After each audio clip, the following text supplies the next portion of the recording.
News 18 India.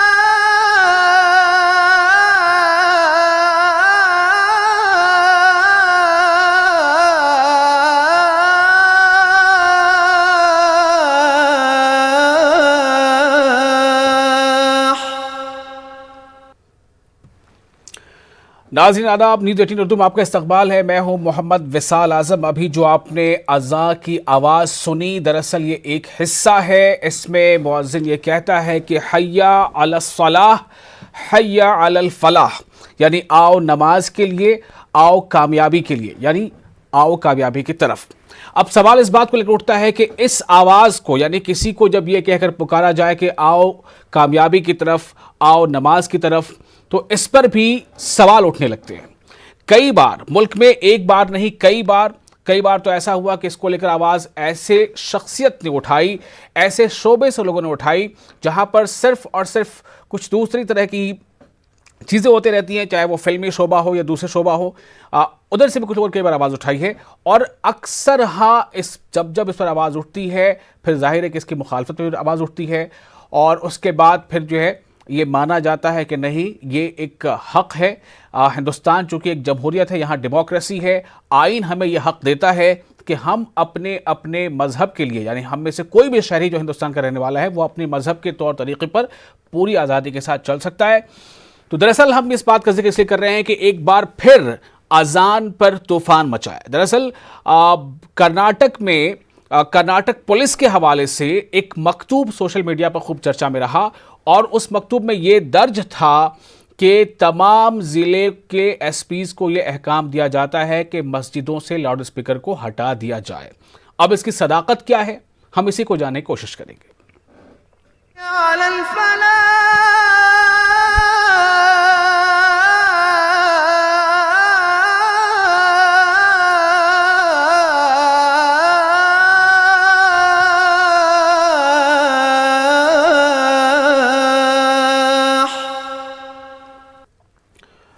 तो अब सवाल इस बात को लेकर है कि दरअसल जब ये सोशल मीडिया पे ये मकतूब खूब वायरल हो रहा था, लोग एक दूसरे को शेयर कर रहे थे, और उसमें जो बातें दर्ज थी उसको लेकर भी सवाल उठ रहे थे कि आखिर ऐसा क्या है और ऐसा क्यों है।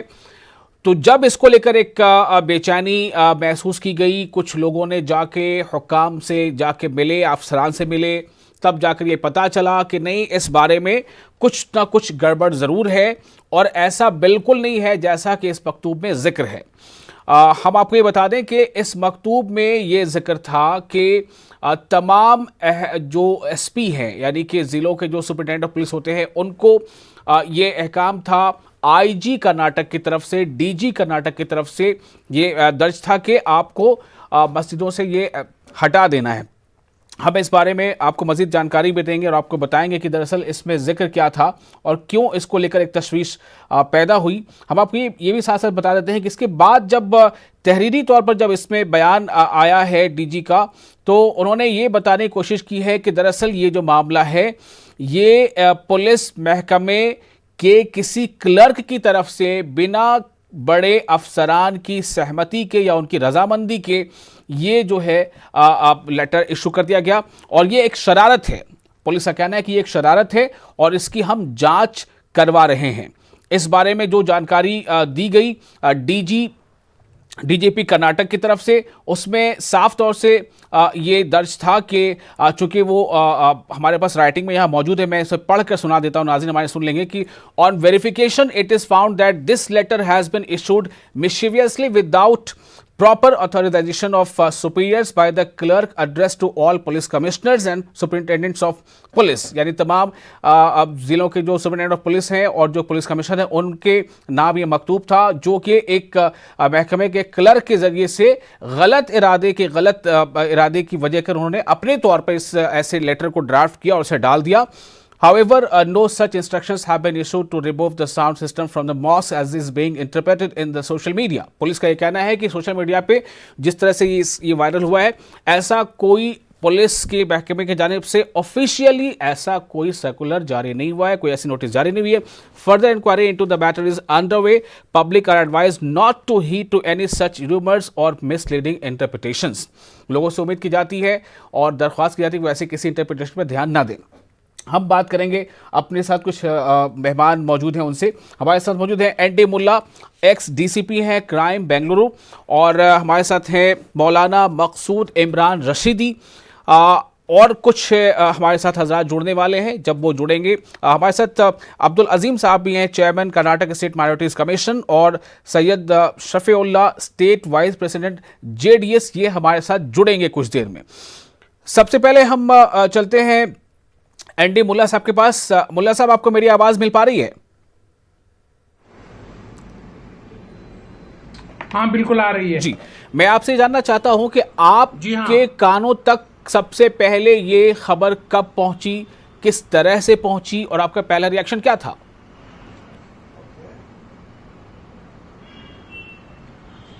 अच्छा, काफी लोगों ने मुझे फोन किया था इस बारे में, और फिर ये वायरल भी हो गया था। व्हाट्सएप मैसेजेस आ रहे थे कि डीजी ने एक वो मकतूब भेजा है, और डीजी के ऑफिस से निकला हुआ मकतूब है तमाम superintendent of police of districts and commissioners को के लाउड स्पीकर हिटाए जाएं।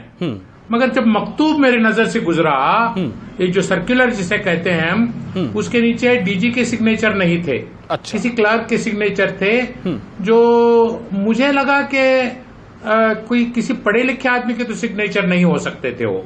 किसी ने लगा मैं डीसीपी क्राइम रह चुका हूं, इसलिए नेगेटिव ही देखता हूं। मुझे लगा कि किसी का मिस्चीफ है, किसी ने साइन किया। फिर लेटर जब मैंने गौर से पढ़ा, इस सर्कुलर को मैंने गौर से पढ़ा, तो उसमें कहीं भी नहीं लिखा हुआ था कि लाउड स्पीकर को हिटाया जाए। जी। कहीं भी नहीं लिखा, सिर्फ इन्होंने ये लिखा था कि हमें इतला मिली है, एक पिटीशन मिला है जिसमें ये कंप्लेन किया गया है, आप लोग इसके बारे में जो भी कानूनी कार्रवाई हो सकती है कानून के दायरे में करें। अगर गौर से देखा जाए तो ये एक चलो मान लेंगे फोर्ज नहीं है, डीजी के ऑफिस से निकला हुआ है, तो भी इसमें मुझे नहीं लगा कि कोई बुराई थी इसमें, क्योंकि अल्टीमेटली ये होता है, एडमिनिस्ट्रेशन में होता है कि जब कोई गुजारिश मिलती है डीजी को या चीफ मिनिस्टर के ऑफिस को या किसी सेक्रेटरी के ऑफिस को कोई गुजारिश मिलती है, कोई अर्जी मिलती है, कोई अर्जदाश्त होती है, तो एक मकतूब रवाना किया जाता है कि भाई फलां फलां अर्जी हमें मिली है, इसके अंदर ये कंप्लेंट्स हैं, आप जरा इसको देख लीजिए। फिर ये डिस्क्रिशन होता है सुपरिटेंडेंट ऑफ पुलिस का, या फिर जो जूनियर ऑफिसर होते हैं उनका ये फर्ज होता है कि वो देखें कानून के दायरे में। तो ये हालात है। मगर चूंकि मुसलमान थोड़े से मेंटली डिस्टर्ब्ड हैं आजकल, कई चीजें आ रही हैं, जैसे मेरे हिसाब से बेकार की बातें हैं, लव जिहाद है, या जो ऑलरेडी कानून है कौसलाटर का, उसके बारे में ठीक है, लेकिन इसकी सदाकत पर तो बात हो रही चाहिए ना मुल्ला साहब। मैं बात करूंगा जरा मौलाना मकसूद इमरान रशीदी साहब से। मौलाना मकसूद इमरान रशीदी साहब, आपका बहुत इस्तकबाल है, और आपसे मेरा ये सवाल है कि किस नौयत से, किस तरह से ये खबर आप तक पहुंची, और आपने फिर क्या इस बारे में गौर व फिक्र किया, आपने क्या किया आगे? सबसे पहले मुझे द हिंदू न्यूज़पेपर्स के ज़रिए जी एक वहाँ के सीनियर रिपोर्टर ने मुझसे सवाल किया कि इस तरह का एक मकतूब सोशल मीडिया में गर्दिश कर रहा है, क्या आपके इल्म में है? मैंने कहा कि आप मुझे पहले उसे भेज दें, फिर देखने के बाद ही मैं आपसे बात करूँगा। तो उन्होंने मुझे व्हाट्सएप के ज़रिए उस मकतूब को रवाना किया। तो मैंने पहले डेट को देखा तो वहीं मुझे ज़रा शक नज़र आया। फिर उसके बाद नीचे भी थोड़ा वो तब्दीलियाँ, ऐसा लग रहा था कि इसमें कुछ ऊंच नीच हुई है, गड़बड़ हुई है। तो जैसे ही मुझे पता चला तो मैंने फ़ौरन डीजीपी ऑफिस के जो आला अफसरान हैं उनसे डायरेक्ट बात किया। बात करने के बाद मैंने इसकी वजाहत चाही कि मामला क्या है, किस तरह से इस लेटर को जारी किया गया है और किस मकसद के लिए इस लेटर को जारी किया गया है। तो वहाँ से माशाअल्लाह वजाहत आ गई कि नहीं, ये कुछ गलती से कुछ लोगों की शरारत है, क्लर्क की शरारत है, उस वजह से इसको सोशल मीडिया पे आम करवाया गया है।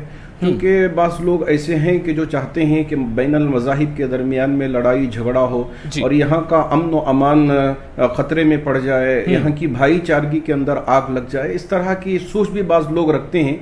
तो उसी का एक हिस्सा एक लगता है। तो हम इसकी पूरी तहकीक करेंगे, जो भी उस पर कार्रवाई करना है कार्रवाई करेंगे। लेकिन आप तसल्ली रखें और आप इस पर फिक्रमंद ना हो। वहाँ डीजीपी ऑफिस के आला अफसरान ने मुझे तसल्ली भी दी और कहा कि इस तरह की कोई कार्रवाई नहीं हुई है, कोई मकतूब रवाना नहीं किया गया है ऑफिशियली तौर पर, ये ऐसे ही किसी ने रवाना कर दिया है। तो अल्लाह का शुक्र है, फिर रात में ही उन्होंने मुकम्मल तहरीर करके डीजीपी के तरफ से, पुलिस के तरफ से जो वेबसाइट ऑफिशियल होती है उसमें उन्होंने कन्नड़ा में, उर्दू में और अंग्रेजी तीनों जबानों में उसे ट्रांसलेट करके माशाअल्लाह डाल दिया है। हम पुलिस को सलाम भी करना चाहेंगे कि उन्होंने फौरन इस पर कार्रवाई करते हुए, एक्शन लेते हुए उन्होंने कार्रवाई की है। मैं तमाम पुलिस के आला अफसरान को सलाम करता हूं और उनको धन्यवाद कहता हूं कि हमारी रियासत कर्नाटक में अमन व अमान को कायम रखने के लिए पुलिस अफसरान बहुत मुस्तअद्दी के साथ और बहुत ही जल्दी से इस पर एक्शन लेते हुए अपनी इन सारी चीज़ों को उन्होंने वजाहत किया। उसके बाद मुझे मुसलसल मसाजिद के जिम्मेदारों की तरफ से भी फ़ोन आते रहे। वक्फ बोर्ड के एक ऑफिसर ने भी मुझे फ़ोन करके पूछा कि मामला क्या है। तो जब मैंने उनके सामने इस बात की वजाहत की तो उन्होंने भी माशाअल्लाह बहुत तसल्ली जाहिर की। यकीनन यहाँ की पुलिस जो है बहुत मुस्तअद्दी के साथ इस मरतबा काम करके बता दिया कि हम चाहते हैं कि हमारी इस रियासत में अमन कायम रहे। लेकिन एक सवाल यहाँ पर यह पैदा होता है कि ये कैसे और कब तक सोशल मीडिया पे ये चलता रहा। हमारे साथ मौजूद हैं अब्दुल अजीम साहब, चेयरमैन है कर्नाटक स्टेट माइनॉरिटी कमीशन के। अब्दुल अजीम साहब, ये बहुत जो है तशवीशनाक बात तो है ही, क्योंकि इससे पहले भी जो शहर बेंगलुरु में तशद्दुद फूट पड़ा था वो भी सोशल मीडिया पे किसी की शरारत की वजह कर ही सब कुछ हुआ था। इस बार फिर से एक शरारत, अगर पुलिस के वजन में से शरारत मान भी ले तो क्या पुलिस ने इस शरारत को जिसने अंजाम दिया है, क्या उसको गिरफ्तार किया है पुलिस ने? अजीम साहब, आपसे मैं पूछ रहा हूं, कोई जानकारी मिली है? वालेकुम। देखिए, मैं पिछले चंद दिनों से बीमार हूं। कल रात में मुझे बहुत सारे फोन आए जी। उन्होंने बताया कि जो है मस्जिद में जो अजान होती है उसके ऊपर रोक लगाई गई है। इसके बारे में डीजीपी की ऑफिस से सर्कुलर भी जारी हो गया है। तो मैंने इमीडिएट उस व्हाट्सएप से जो मैसेज आया था वो उसको पढ़ के देखा तो मुझे ऐसा लगा, क्योंकि मैं भी पुलिस ऑफिसर हूँ। पुलिस में क्या होता है, कंप्लेन करने का हक हर आदमी को होता है कि कॉन्सिक्वेंसेस क्या होते हैं वो नहीं जानते। सीक्वेंसेस क्या होते हैं वो नहीं जानते। जैसे डीजीपी को कंप्लेंट जाते हैं, यहां तक कि बहुत सारे डीजीपी उस कंप्लेंट को देखते तक नहीं। उन्होंने अपने जो उनके हाथ के नीचे जो ऑफिसर होते हैं उनको भेज देते हैं। उन्होंने ये कॉमन वर्ड लिख के भेजते हैं उस कंप्लेंट के ऊपर, क्या है, furnish the report and kindly take necessary action बोल के इतना लिख के भेज देते हैं। डीजीपी की नॉलेज में तक नहीं होता। मैं रात में डीजीपी को पूछा, पुलिस कमिश्नर को पूछा, ऐसा क्या भी नहीं हुआ इसके साथ। चंद हमारे जो लीडर्स हैं और मसाजिद के जिम्मेदारों को पूछा, क्या पुलिस कभी आपके मसाजिद में आकर जो है माइक स्टॉप करना, ऐसी कोई बात हुई है? तो उन्होंने कहा अभी तक नहीं हुई। तो मैंने इस पिटीशन के अंदर जो है वो हर्षा मुतालिक बोल के जो कंप्लेंट किया है जी, उसमें डेट देखा। हाँ। उस डेट में लिखा हुआ था 30 सितंबर और ये मैटर लाइट में आया है ये 11 नवंबर के महीने में, आफ्टर 1 मंथ जी। और मैंने पढ़कर देखा, लेटर तो जो है सर्कुलर डीजी ऑफिस का है फॉर नेसेसरी एक्शन बोल के। तो ऐसा तो कुछ पुलिस की तरफ से कोई सर्कुलर इश्यू नहीं हुआ है, जस्ट नेसेसरी एक्शन बोले हैं। हमें इसमें परेशान होने की कोई जरूरत नहीं है। और ये भी उसके बाद में आज भी मैं हमारा सलीम अहमद साहब से बात की, फिर परवीन सूद साहब से बात की। उन्होंने कहा ये गलती से जो है ये इसका सीरियसनेस बगैर समझे के क्लर्क ये जो नीचे के, लेकिन मेरा आपसे सवाल ये है अब्दुल अजीम साहब, मेरा सवाल ये, तमाम पैनलिस्ट जो वहां मौजूद है हमारे साथ, सबसे मैं ये सवाल कर रहा हूं कि क्या जिस किसी की ये शरारत थी उसके खिलाफ कार्रवाई हुई अब तक? क्या आप लोगों को खबर मिली?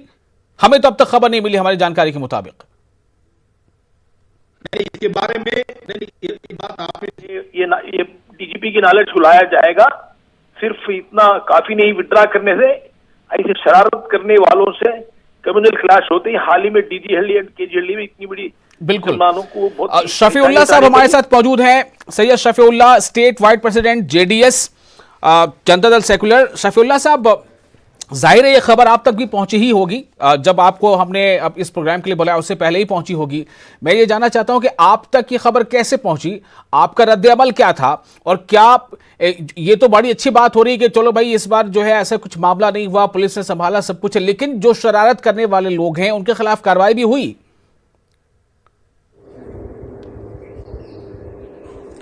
देखिए, अब तक तो कोई कार्रवाई हुई नजर नहीं आई। मैंने डीजीपी की ऑफिस को फोन किया और एडीजीपी लॉ एंड ऑर्डर से बात की जी, और उन्होंने बताया कि वो ट्वीट में डाल दिए हैं, जो कुछ है सफाई पेश कर दिए हैं। जब ट्वीट में उनकी देखा तो उन्होंने ये लिखा है कि ये इस पर कोई भरोसा ना किया जाए, ये कोई ऑफिशियल खत नहीं है वगैरह। लेकिन बात यह है कि इतना बड़ा इशू है कि तकरीबन 6.5 करोड़ लोग हैं पूरे कर्नाटक में, और 1 करोड़ मुसलमान हैं, और 1 करोड़ मुसलमानों को कॉन्स्टिट्यूशन ने जो आजादी दी है उसके खिलाफ कोई तमाशे के लिए ही सही या साजिश से सही या फसाद की नीयत से या फितना और साजिश की वजह से कुछ कर रहा है, तो उस पर फौरन एक्शन लेना चाहिए, उसको ढूंढ के निकाल लेना चाहिए। अगर मेरा अपना खत कोई साइन करके डाल देता है तो मैं हरगिज नहीं मानूंगा, उसे कोर्ट को खींच के ले जाऊंगा।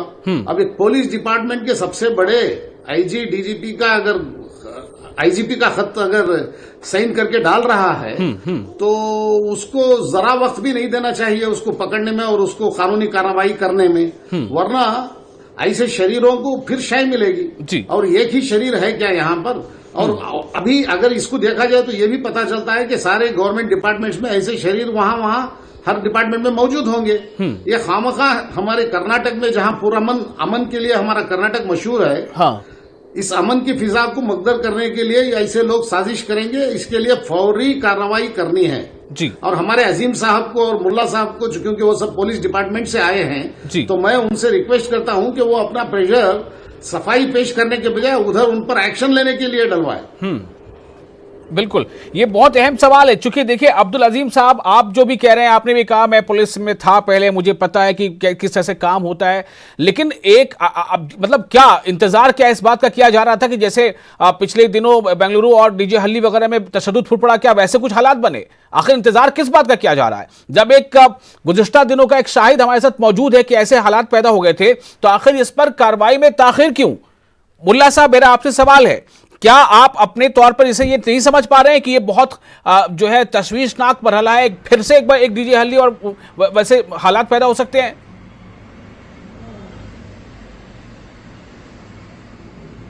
देखिए, मैंने शुरुआत में ही आपसे कहा था जी कि लेटर कन्नड़ा में लिखा हुआ है, सर्कुलर है, उसमें कोई डायरेक्शन किसी को नहीं है। देख, अब अजीम साहब कह रहे थे कि सबको अधिकार है इस बात का कि वो अपनी अर्जी दें, कहीं भी दे सकते हैं, कुछ भी दे सकते हैं, ठीक है। अर्जी देने के बाद में ये काम होता है चीफ ऑफिस का। उन्होंने कहा है कि कानूनी कार्रवाई करें, कानूनी जो भी कानून है उस हिसाब से करें, कहीं किसी को डायरेक्शन नहीं है। खैर, अगर उसके बावजूद भी ये किसी आईजी डीजी एडीजी एडमिनिस्ट्रेशन एक होते हैं, उनके इत्तला के बगैर अगर किसी ने ये सर्कुलर भेजा है तो गलत बात है जी, वो कार्रवाई करेंगे। और डीजी ने अपने मकतूब में कहा है, अपने क्लैरिफिकेशन में कहा है डीजी साहब ने कि वो किसी ने भी अगर ये गलत काम किया है तो उसके खिलाफ एक्शन लेंगे। लेकिन मैं सवाल ये कि सिर्फ कहना काफी है? देखिए, आप में से कोई भी ऐसा नहीं है जिसे ये पता ना हो। आप सब लोग कह रहे हैं कि मेरे पास व्हाट्सएप से पहुंचा, आप में से कोई कह रहा है कि हमें किसी साथी ने दिखाया, हमें किसी ने फोन पे बताया, हमने इसको व्हाट्सएप में देखा। मतलब एक तरफ जो है लगातार इस तरह की कोशिश हो रही है कि माहौल बिगड़े, और दूसरी तरफ पुलिस का सिर्फ ये रवैया कि एक ट्वीट करके पुलिस इत्मीनान हो गई। जी हाँ, मैं आपकी इस बात को मानता हूं कि ये आईजीपी का जो डीजी साहब ने जो भरोसा दिया है कहा है कि कार्रवाई होगी, उसकी एक पब्लिसिटी होनी चाहिए और कार्रवाई नजर आनी चाहिए। तो कार्रवाई नजर आनी चाहिए। मौलाना मकसूद साहब, क्या आपको नहीं लगता कि मतलब इसमें एक तरह से तसाहुली बढ़ती जा रही है, या फिर जो इसके पीछे का जो दिमाग है, जो शरंगेजी फैलाना चाहते हैं, वो शायद ऐसे एक बार फिर से किसी डीजे हली जैसे हालात का क्या इंतजार कर रहे हैं?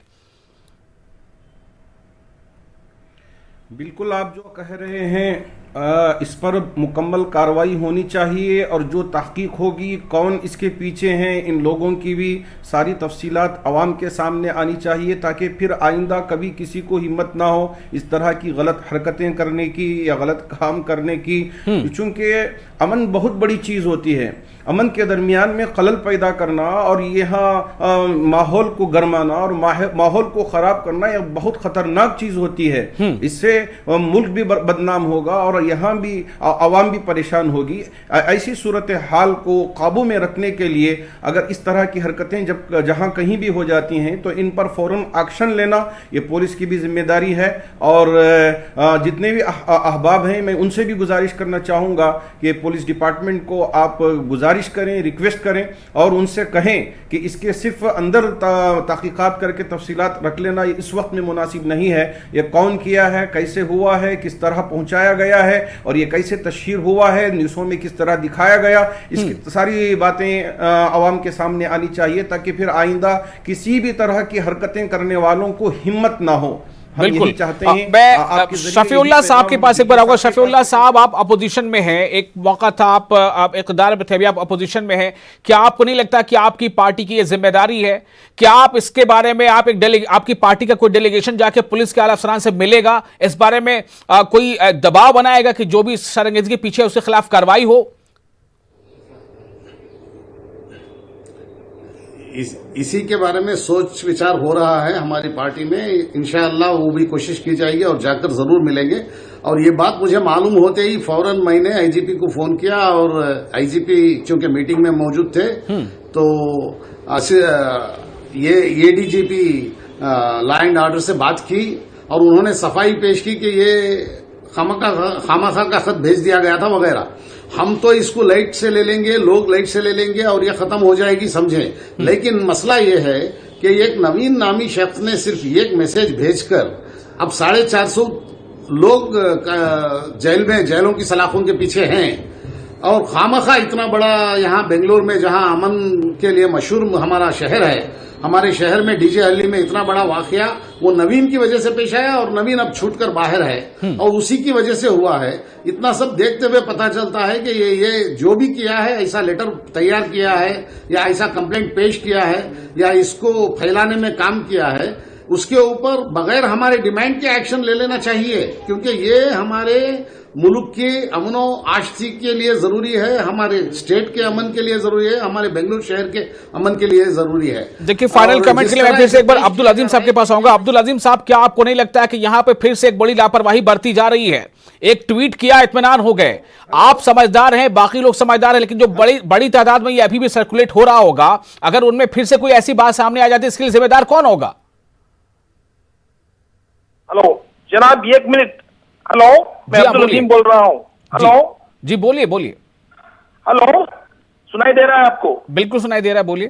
देखिए सर, आज हम डिस्कशन कर रहे हैं, हम एक ऐसा मशवरा दे सकते हैं इस तरह की हरकतों को कैसा रोका जाए। मैंने डीजीपी से ये एक रिक्वेस्ट की है। बहुत इंपॉर्टेंट बात बता रहा हूं आपको मैं। देखिए, ये जो कंप्लेंट्स आते हैं ये लोअर लेवल के अंदर जस्ट देखते हैं ये जो खतूत आया है ये कौन से डिपार्टमेंट को संबंध रखता है और किसको भेजना चाहिए, वो देखते ही वो लेटर फॉरवर्ड कर देते हैं। मैंने आज डीजीपी से एक बात कहा हो, इस लेटर जो आया है आपको, इसमें जो है बहुत ही जो है सीरियसनेस है, सेंसिटिविटी है। जब ऐसा लेटर आता है, डिस्पैच करने के पहले जो है वो हमारे आला ऑफिसर की कुछ जो है उनकी नजर को लाया जाए। ये पहले क्या करते थे, जब भी पेपर निकलता था, सेंसरशिप होता था, उसमें अगर कोई क्रिमिनल मैटर है तो वो मैटर जो है उसको रोक देते थे, पब्लिश होने नहीं देते थे। मैंने इतनी रिक्वेस्ट की, ये इंटेंशनल कौन भी नहीं किया है, ये रूटीन मैनर में हुआ है, तो मेहरबानी करके जो डिस्पैचिंग क्लर्क होता है, ऑफिसर होता है, अगर सेंसिटिव मैटर है तो वो इनकी नॉलेज को लाके रोकना चाहिए। तो मैंने सलाह दिया हो और उन्होंने उसको कबूल भी किया है। इंशाल्लाह वो तहकीक भी करेंगे और जो है ऐसे सेंसिटिव मैटर्स को रोकेंगे। इन लोगों तक पहुंचकर जो है कल वहां पर जो है, चलिए बहुत बहुत शुक्रिया आप तमाम लोगों का। लेकिन यहां पर सवाल एक बहुत अहम जरूर है कि जिस तरह के हालात हालिया दिनों बेंगलुरु में पेश आ चुके हैं और 450 से ज्यादा लोग अभी सलाखों के पीछे हैं, ऐसे हालात फिर से एक बार सामने बनते नजर आ रहे हैं। और यहां पर पुलिस का सिर्फ इतना काम होता है कि एक ट्वीट करके पुलिस इत्मीनान हो जाती है। शायद यह काफी नहीं है। अगर शहर को, रियासत को अपना अनुमान चाहिए, बहुत जरूरी है कि इस बारे में मजीद पुलिस इसको पब्लिसाइज करे कि ऐसी कोई बात नहीं है, अवाम में किसी तरह से कोई गुमराही या कोई अफवाह न फैले। बहुत शुक्रिया आप लोगों का इस खास खबर तक। मुझे इजाजत, आदाब।